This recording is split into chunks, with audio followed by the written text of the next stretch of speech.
Episode 83 मौत का नृत्य और पहला भक्त। शौर्य जो शुरुआत में कोई गाना गाते हुए समुद्र के किनारे नाच रहा था, उसका नाच और गाना धीरे धीरे बदलने लगा। नाचते नाचते शौर्य कुछ मंत्र अजीब चाल में बोल रहा था और उसका नाचने का तरीका भी बदल गया था। धीरे धीरे शौर्य के कदम एकदम सख्त हो रहे थे, साथ ही जहां उसके पैर गिर रहे थे वहां पर रेत पर कोई निशान नहीं थे, मगर उसके पैरों की वजह से धमाके की आवाज हो रही थी। शौर्य जैसे जैसे नृत्य कर रहा था उसकी रफ्तार बढ़ रही थी और उसके मुंह से निकल रहे मंत्र अधिक तीव्र हो रहे थे।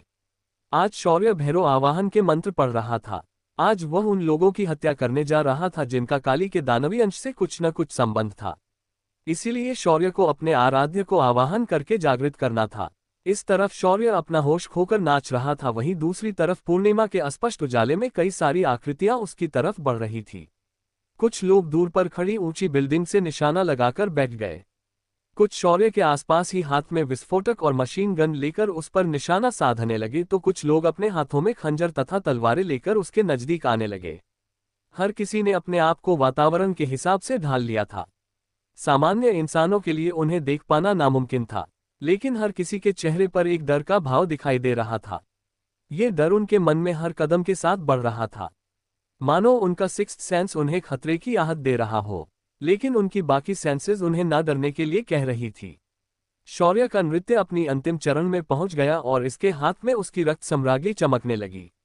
तलवार हाथ में आते ही शौर्य की आभा बदल गई। उसके घुंघराले बाल हवा में ऊपर की ओर मुड़ गए और लहराने लगे।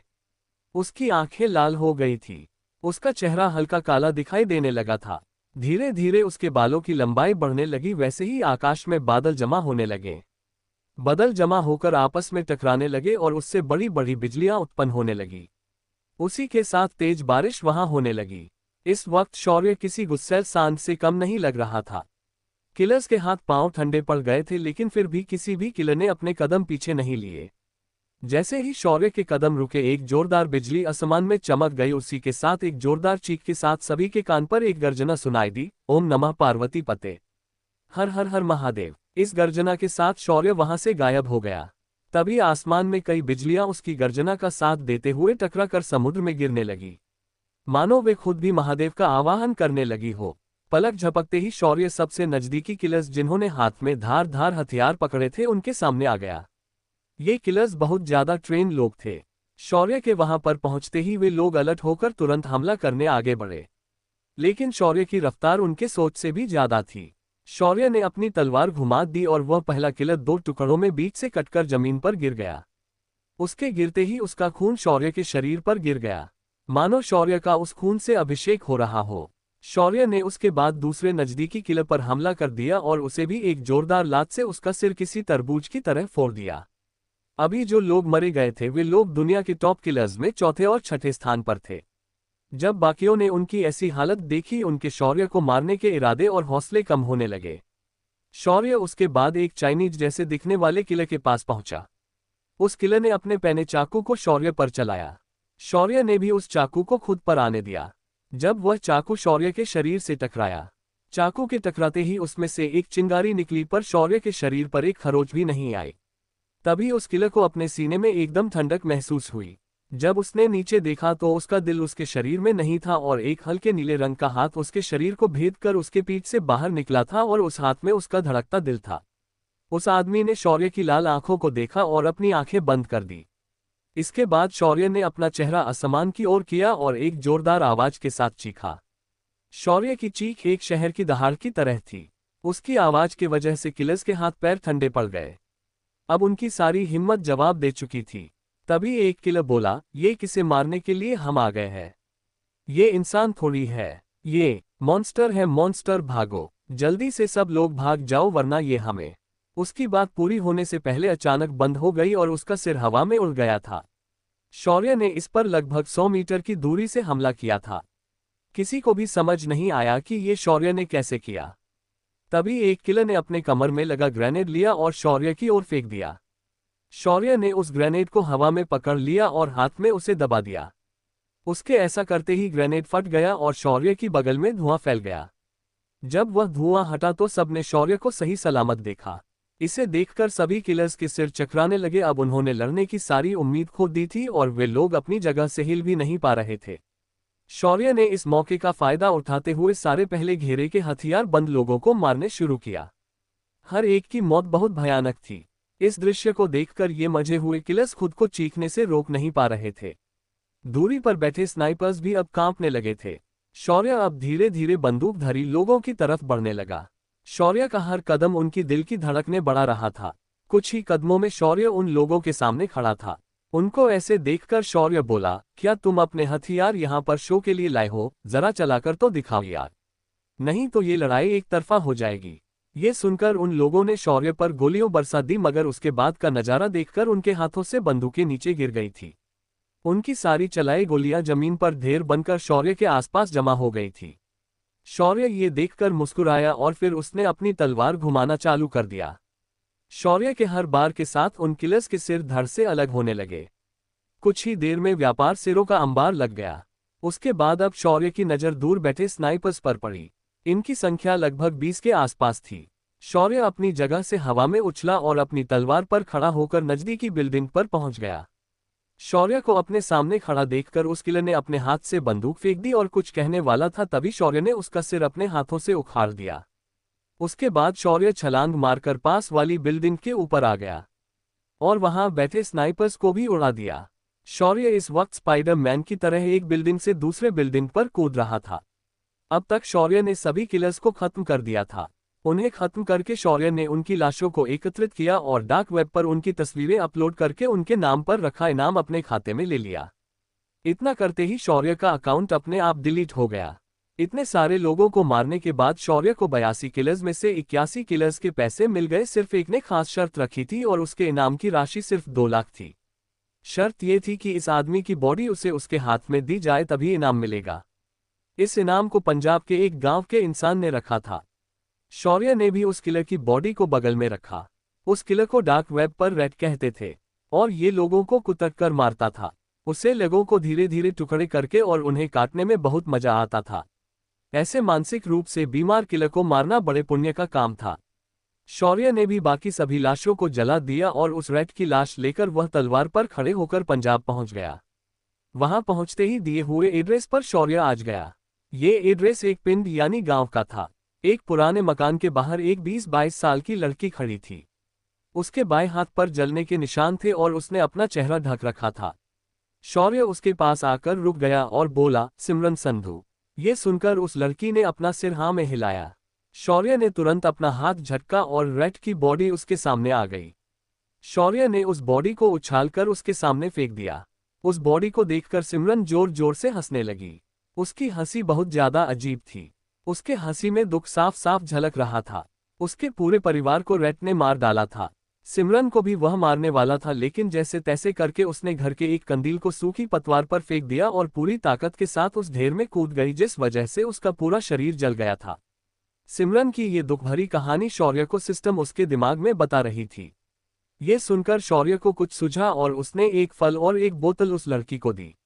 उसके बाद शौर्य ने उसे बताया कि इस फल को खाने के बाद और इस पानी को पीने के बाद उसका शरीर पहले जैसा नॉर्मल हो जाएगा। ये सुनकर उस लड़की ने शौर्य को शक की नज़र से देखा तो शौर्य ने उस फल का छोटा हिस्सा काटा और खा लिया और उस बोतल से एक घूंट भी पी लिया। इस वक्त शौर्य खून से भीगा था और वह किसी खूनी से कम नहीं लग रहा था। इस वजह से वह लड़की शौर्य पर भरोसा नहीं कर रही थी। लेकिन जब उसने देखा कि शौर्य ने उसे खा लिया है तो उसने बिना कुछ पूछे उस फल को 2 निवालों में खा लिया और पूरी पानी की बोतल गटक ली। जब शौर्य ने ये देखा तो वह बोला, अब तुम तुरंत बाथरूम में जाओ ताकि तुम्हारे शरीर से ये जाली हुई स्किन गिरने लगेगी और बदबू भी आएगी। शौर्य की बात मानकर वह लड़की अंदर गई। लगभग आधे घंटे बाद जब वह लड़की बाहर आई, शौर्य एकदम धरा के धरा रह गया। वह लड़की बला की खूबसूरत थी। शौर्य ने अपना थूक निगलते हुए उस लड़की से कहा, अब मुझे चलना चाहिए और अपना ख्याल रखना। हो सके तो अपने चेहरे को ढक कर ही रखो। शौर्य की जाने की बात सुनकर वह बोली, आपका इनाम तो अपने लिया ही नहीं। शौर्य हंसते हुए बोला, मैं बदल लेने वाले केस का इनाम नहीं लेता। तभी वह लड़की आगे बढ़ी और शौर्य का हाथ पकड़कर बोली, अगर आप इनाम नहीं लेते तो फिर खाना तो खा के जाए। मैं अपने भगवान को यहां से खाली हाथ नहीं जाने दे सकती। शौर्य ने जब ये सुना तो अचानक उसके दिल में हलचल हुई और सिस्टम की आवाज आई, होस्ट आपको आपका पहला भक्त मिल गया है। उसकी श्रद्धा की एनर्जी, मेरा मतलब है पावर ऑफ फेथ, आपको मिल चुकी है। शौर्य के चेहरे पर एक प्यारी मुस्कान आए और बोला, ठीक है, लेकिन याद रखना तुमने मुझे आज भगवान कहा है। इसी बात पर मेरी एक छोटी सी रिक्वेस्ट है, अगर मुझे नहाने का पानी मिल जाता तो अच्छा होता। इस बात पर उस लड़की ने तुरंत अंदर जाकर बाल्टी भर के पानी का दिया। शौर्य ने तुरंत उस पानी को आध्यात्मिक ऊर्जा से नियंत्रित करके अपने शरीर पर लगा सारा खून साफ कर दिया। सिमरन खड़े रहकर ये चमत्कार अपनी आंखों से देख रही थी। अब तो उसका शौर्य को भगवान मानने की बात अधिक दृढ़ हो गई थी। शौर्य अब उसके सामने एकदम साफ सुथरा खड़ा था। उसका चेहरा एकदम हैंडसम लग रहा था। उसके महंगे कपड़े उसकी अमीरी दर्शा रही थी। सिमरन जो शौर्य को देखे ही जा रही थी, वह होश में आ गई और शौर्य को घर में लेकर आ गई। शौर्य भी अंदर आ गया और नीचे जमीन पर रखे पाट पर बैठ गया और भोजन करने लगा। इस वक्त सिमरन शौर्य को निहार रही थी। भोजन खत्म होते ही शौर्य ने हाथ धोए और उठ खड़ा हो गया। सिमरन ने शौर्य के लिए एक चारपाई लगा दी। जब शौर्य वहां बैठा तो उसने कुछ सोचा और सिमरन से पूछा, सिमरन वैसे आप अपना अकेली का गुजारा कैसे करती है? ये सुनकर सिमरन बोली, मैं अपने खेत में अकेली काम करती हूँ और आई हुई फसल को बेचकर पैसे कमाती हूँ। वैसे तो मैं शहर जाकर अपनी मैनेजमेंट की पढ़ाई पूरा करने वाली थी, लेकिन 2 साल पहले के हादसे ने मेरी पूरी जिंदगी बर्बाद कर दी। तभी शौर्य बोला, कैसा रहेगा अगर मैं तुम्हें ये मौका दूं जिससे तुम आगे की पढ़ाई पूरी करो, साथ ही तुम्हें काम करके कमाई का मौका मिलेगा। ये बात सुनकर सिमरन शौर्य को आशा से बोली, अगर ऐसा हुआ तो मैं अभी आपके साथ चलने के लिए तैयार हूँ। तभी शौर्य बोला, तो ठीक है, मैं तुम्हें अपने एंटीक शॉप की नई मैनेजर की तौर पर अपॉइंट करूंगा, लेकिन अगले 15 दिनों तक तुम्हें काम को सीखना पड़ेगा। क्या आपकी एंटीक शॉप है? क्या नाम है इसका? जब शौर्य ने ये सुना तो बोला, उसका नाम गीतांजलि एंटीक है। मतलब आपका नाम शौर्य है जो गीतांजलि मेडिसिन के मालिक है? शौर्य ने ये सुना तो अपना सिर खुजाते हुए हाँ में अपना सिर हिला दिया। तभी सिमरन बोली, फिर आप ऐसे खूनी लोगों को भी मरते हैं? ये सुनकर शौर्य हड़बड़ा गया और बोला, नहीं ऐसा नहीं है, ये तो आज ये मुझे बाकी किलर्स के साथ मिलकर मारने आया था, तो ऐसे ही मैंने उन लोगों को खुद को बचाने के लिए मार दिया। ये सुनकर चौंकने की बारी सिमरन की थी। वह सोचने लगी, ये कितने पावरफुल है, अगर मैं इनके साथ इनके शोरूम पर काम करने लगी तो मुझे इसके बाद लाइफ में कोई तकलीफ नहीं होगी। इस बार सिमरन के चेहरे पर एक बड़ी और मासूम मुस्कान थी, जिसे देखकर कोई भी आगे बढ़कर उसके गाल पकड़ने की कोशिश करेगा। सिमरन मुस्कुराते हुए बोली, मैंने तो अब तय कर लिया है, मैं आपके साथ ही जाऊंगी। ये सुनकर शौर्य अपनी जगह से उठा और बोला, अपने सारे डॉक्यूमेंट्स और जरूरी सामान लेकर आओ, हम अभी निकलेंगे। जब सिमरन ने ये सुना तो वह चौंक गई और बोली, हम इतनी रात को कैसे जा सकते हैं? इस बात पर शौर्य बोला, तुम उसकी चिंता मत करो, बस अपना सामान पैक करो और चलो। सिमरन ने आगे कोई सवाल नहीं किया और अपना सामान लेकर बाहर आ गई। उसने अपना सामान एक पतरे की ट्रंक में रखा था। शौर्य ने उसके सामान को अपनी रिंग में डाल दिया। अपना सामान इस तरह गायब होते देख सिमरन बहुत डर गई, तो शौर्य बोला, तुम अगर मुझे भगवान मानती हो तो ये जान लो कि मैं कुछ भी कर सकता हूँ। इतना कहकर दोनों बाहर आए। आते ही शौर्य की नज़र रैट को बॉडी पर पड़ी तो उसने सिमरन को देखा और पूछा, अब इसका क्या करे? मुझे अब इससे कोई दुश्मनी नहीं है, मैं सोच रही थी इसे सुबह होते ही खेत में गाड़ दूंगी। शौर्य ने ये सुना तो उसने अपना हाथ लहराया और एक छोटी काले रंग की लपट उड़कर उसके बॉडी पर गिरी और कुछ ही सेकंड्स में उसकी बॉडी पूरी तरह से भस्म हो गई। शौर्य की इस हरकत ने सिमरन के मन में शौर्य के लिए जो रिस्पेक्ट थी उसे दुगना कर दिया। उसके बाद शौर्य सिमरन को तलवार पर बिठा के द्वारिका लेकर आ गया। अब क्या होगा आगे? कैसे रहेगी सिमरन की आगे की जिंदगी? क्या इसके बाद कोई किलर शौर्य की पीछे आने की हिम्मत करेगा? क्या काली दानव शौर्य के अस्तित्व को पहचान पाएगा? इन सभी सवालों के जवाब जानने के लिए बने रहिए मेरे साथ सिर्फ YouTube पर।